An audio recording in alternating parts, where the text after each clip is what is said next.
జిహెచ్ఎంసీకి ఏవైతే నిధులు గతంలో ఇవ్వలేదు ఇప్పుడు కొద్దిగా విడుదల చేస్తున్నాం. అప్పుడు కూడా వాళ్ళ బ్యాంకులో పైసలు ఉండేవి, ఇప్పుడు జీతాలు ఇవ్వలేని పరిస్థితికి నెట్టిండ్రు. వివిధ బ్యాంకులలో వేల కోట్ల అప్పులు తెచ్చిండ్రు.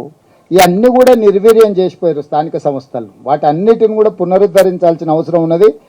పునరుద్ధరించడానికి నిరంతరం పనిచేస్తున్నాం, మంచి అధికారులను వేస్తున్నాం, ఆదాయాన్ని పెంచుకుంటాం, తప్పకుండా వాటిని మళ్ళీ పట్టాలు ఎక్కించి మంచి పరిపాలన అందిస్తాం. Sir, Abdul Bashir from India Today. Sir, as you know that the current issue, India Today. Okay, right. Sir, as you know, the current issue, electoral bonds that were bought through many corporates come from Telangana. So what is your opinion on this, and also your opinion on one nation, one election, sir? What does the Telangana government think about it? My stand is, it is clear. My party stand is my stand. I don't have any other stand regarding these bonds or otherwise Jamli election. So it's nothing but quid pro quo. Whoever is in power, they are giving some contract, they are giving electoral bonds. Now they have to disclose the which bond given to which party. So then only I can react on those bonds. Second thing, Jamli election we have opposed, but they are bulldozing. They have number game, so they are playing with the number game. If something went in a way, if we are going to come in power in coming election, we are going to take a other call regarding this Jamli election. Next, friends, CM గారు బాంబే వెళ్తున్నారు, ఇక్కడి నుంచి నేరుగా airport వెళ్తున్నారు, time తక్కువ ఉంది, short questions short. Okay, I will come.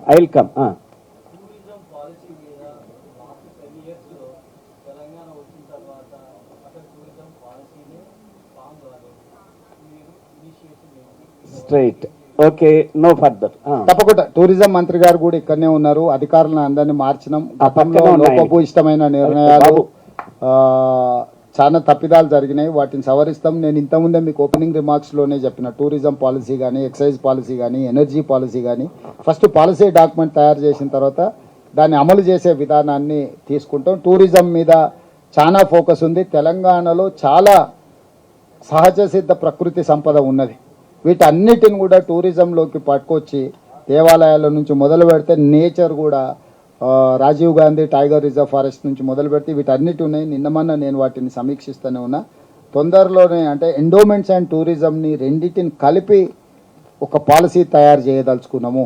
ఎందుకంటే మనకు వేయి స్తంభాల గుడి నుంచి మొదలు పెడితే రామప్ప దేవాలయం ఇట్లాంటి వారసత్వం కింద వచ్చిన మన దేవాలయాలు, అదేవిధంగా సోమశిల జోగులాంబ మహబూబ్ నగర్ జిల్లాలో అద్భుతమైన కట్టడాలు, మందిరాలు ఉన్నాయి. వారి కాన్స్టిట్యున్సీలనే వస్తాయి ఇవన్నీ.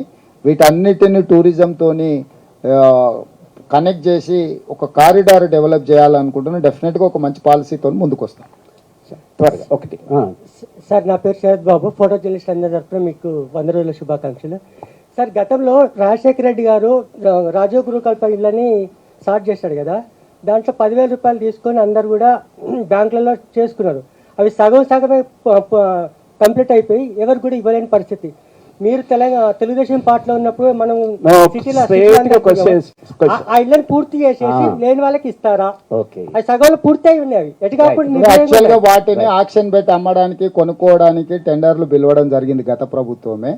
అందులో ఏమేమి అమ్ముడు పోయినాయి మా గృహ నిర్మాణ శాఖ మంత్రి పొంగులేటి శ్రీనివాసరెడ్డి గారు వాటిని కంప్లీట్గా సమీక్షిస్తున్నాడు. ఏమున్నాయి, ఏంది, అసలు అన్అలాటెడ్ ఉంటే యాజిటీస్గా వెరైటీస్ అమ్మాలనా, లేకపోతే అలాట్ చేసిన వాళ్ళు ఉంటే వాళ్ళకి ఇవ్వాలనా, వీటి మీద ఒక ప్రణాళిక తయారు చేస్తున్నారు. వచ్చే ఫుల్ ఫ్లెడ్జ్డ్ బడ్జెట్ సమావేశాలలో అసెంబ్లీలో చర్చించిన తర్వాత వీటి మీద నిర్ణయం తీసుకుంటాం. సార్, शाहनवाज सियासत न्यूज पेपर सर. ఎక్కడెక్కడ మీరు? सर शाहनवाज सियासत वेरी यहाँ से. सर, एक छोटा क्वेश्चन है आपसे मेरे को. आप छोटा क्यों भाई, बड़ा ही पूछो. सर, आप इंतखाबात से पहले माइनॉरिटी मैनिफेस्ट रखे थे जो 4,000 करोड़ देते बोले थे, इमाम और मौजन को 12,000 रुपए देते बोले थे. तो वो लोग सबके अंदर एक छोटा डाउट है कि वो कब मिलेगा?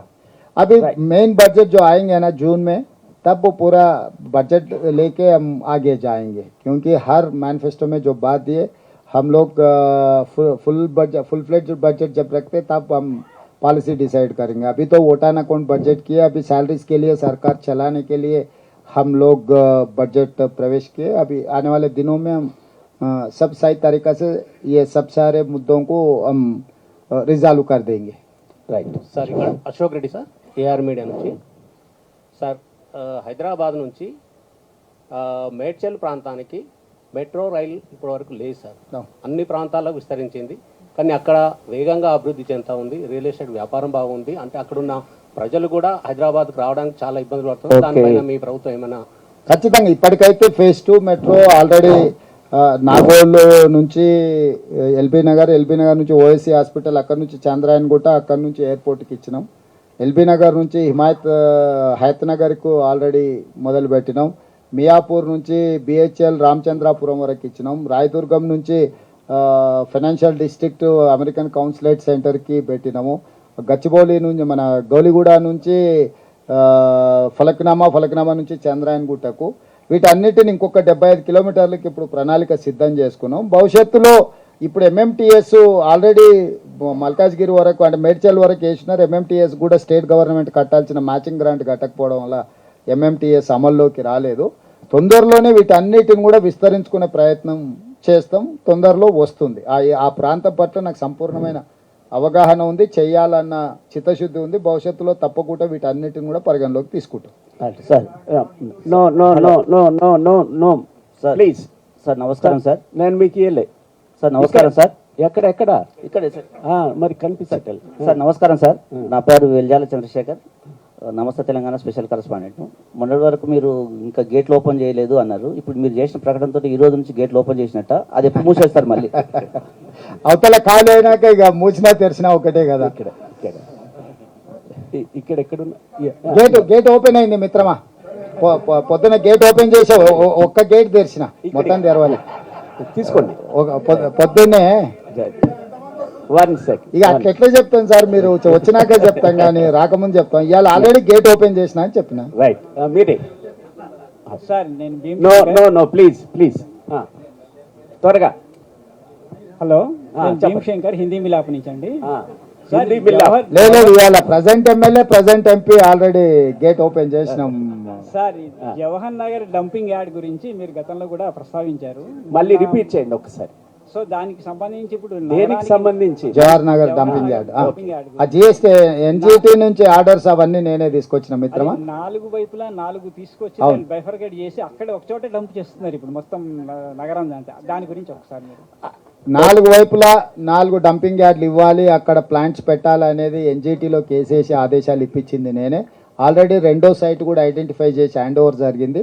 తొందరలోనే మిగతా రెండింటిని కూడా మొదలు పెడతాం. ఇవే కాకుండా వరంగల్, కరీంనగర్, ఖమ్మం లాంటి మున్సిపల్ కార్పొరేషన్స్ ఎక్కడైతున్నాయో ప్రతి దగ్గర కూడా ఇట్లాంటి డంపింగ్ యార్డ్లు, పవర్ ప్లాంట్స్ అన్నిటిని కూడా ఎస్టాబ్లిష్ చేసి ఈ చెత్త సమస్యకు శాశ్వతంగా పరిష్కారం చూపించడానికి ఒక విధానం తీసుకొని ముందుకు వస్తున్నాం.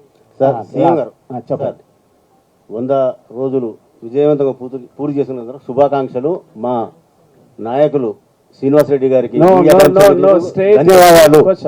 సార్, నిన్న మీరు విజయవాడలో మాట్లాడుతూ 5 ఎమ్మెల్యేల నుండి 3,500 ఓటు హుజురాబాద్ వచ్చిన పరిస్థితులకు వెళ్ళి 60 సీట్లు తెచ్చుకున్నామన్నారు. కానీ ఇవాళ మీరు సరే వాళ్ళు మాట్లాడుతున్నారు దాని మీద మీరు రియాక్ట్ అవుతున్నారు.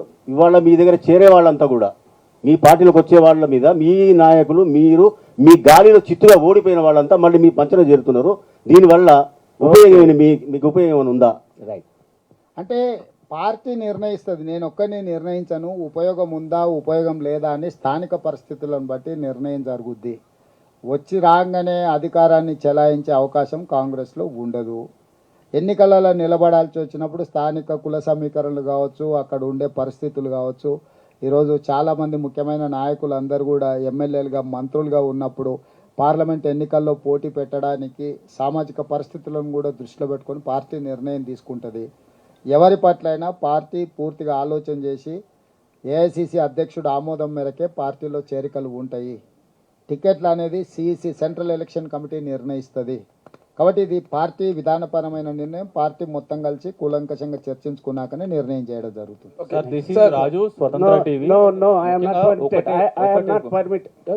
సందీప్ రెడ్డి మహా న్యూస్ సార్. రైట్. ముఖ్యంగా